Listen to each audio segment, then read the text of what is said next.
if you just do them once, you probably aren't going to get the magic happening. Apart from exercise, are there any other ways to switch off that you'd recommend?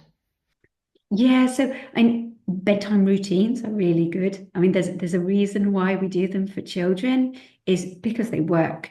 And it's basically if you're asking our kind of nervous systems to suddenly go from mode A to mode B like that, it just doesn't happen. You need to almost our nervous systems love routine and predictability and consistency. So consistency of a bedtime is really important. We know that being in sync with our circadian rhythm, so our internal body clock, is really important for maintaining good health, for our happiness, our mental health, and all of our kind of bodily functions.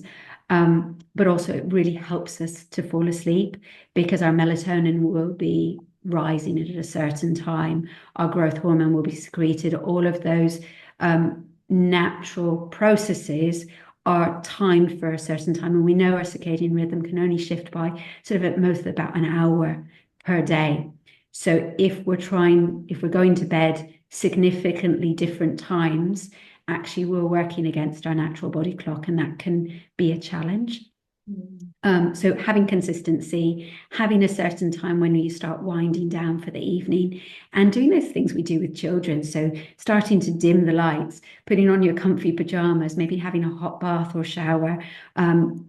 Sort of slightly counterintuitively, we need to drop our body temperature in order to initiate sleep, but being in a hot bath or shower because it aids peripheral dilatation of our capillaries, it ends up dropping our body temperature and helping facilitate the onset of sleep. And reading a book or doing a relaxing activity can again help prepare our bodies for sleep. And there's also things like breath work, yoga nidra, the mindfulness body scan. All of those things can be really helpful resources to just, if you're struggling to switch off and just feeling a bit wired but tired, can just help switch the nervous system.